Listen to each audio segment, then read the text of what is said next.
The one and only Richard Oliver joining us again. Richard, always a pleasure. No, my pleasure. A lot to talk about. Lots to talk about, especially with the Spurs. I want to first talk about the biggest news for San Antonio, the return of point guard Derek White. He made his first start last week against the Miami Heat, coming back from that foot injury. But really his coming out party was Saturday against the Rockets. He had tied his career high for 14 points and then set a career high with 8 assists. How crucial is his return right now? Oh, it's critical, and it's so how funny that we're saying this is the biggest news of the year. That Derek White came back. The Spurs finally have a true point guard. I kept waiting for Manu to come out like Willis Reed with the Knicks a few years ago. Just got to come out of the. But no, it was big because in the system offense that the Spurs run, to be able to take Bryn Forbes and put him into a more comfortable situation, he's your gunner. He's your guy that's going to be your shooter.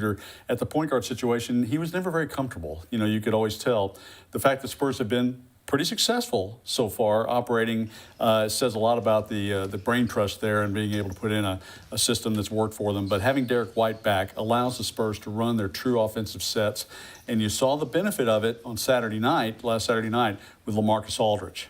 Right away, he had someone dispensing the ball and getting it to him in the spots where he likes it. It made a big difference. We've talked a lot about DeMar DeRozan stepping up this first part of the season for the Spurs, but as you mentioned, LaMarcus Aldridge also a huge contributor in this Spurs offense. What can we expect from him the rest of the season? Well, I think, for him in particular, you saw that a couple of years ago when he got here, just the adjustment for him took a little bit of time. He was the man in Portland, a man in certain offensive sets. In San Antonio last year, really took control when he had someone kind of tell him and validate, look, you're the man, you're going to carry this team with all this happening. I think that's kind of where he is this year because all of a sudden he's in a new system again, new guys. He turns around, there's all these guys that he's not familiar with. They're playing on the court with him. As we've seen, Aldridge kind of evolves into the role. And as it stands right now, this is going to be a big year for him because he's now getting very comfortable in that offense. And he knows also, look, my place is I am the undisputed leader of this team. And it's kind of fun to watch him realize and act on that. The Spurs on the road all this week, also on the road 7 of their next 10, a huge road month for the San Antonio Spurs right now. How difficult is this next stretch of games for them, and how much are they going to be tested? On the road in the past is where the Spurs have kind of gelled. They've kind of coalesced into this team that we've seen.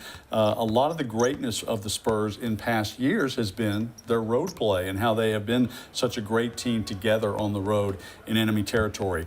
Switching gears a little bit, the Houston Rockets, coming off of a fantastic season last year, completely turned the tables a little bit this year, started the season 1-5. Why are they struggling so much? It's interesting. We saw this, you see this with players over the years where sometimes when the demands are different on the defensive end of the court, they really get kind of stuffed up on the offensive side. They're almost constipated on offense is what the NBA term.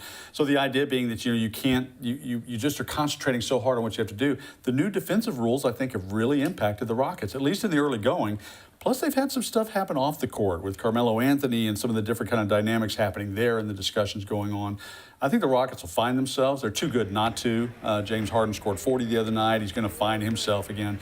But I think the Rockets are one of those teams that keep an eye on them. Just mentally, are they strong enough to overcome new rules changes? What's going on off the court? Mike D'Antoni. We could go down the checklist of things. We don't mind in San Antonio if they want to scuffle a little bit. That's okay. Let them scuffle for a while. Richard, thank you so much. No, my pleasure.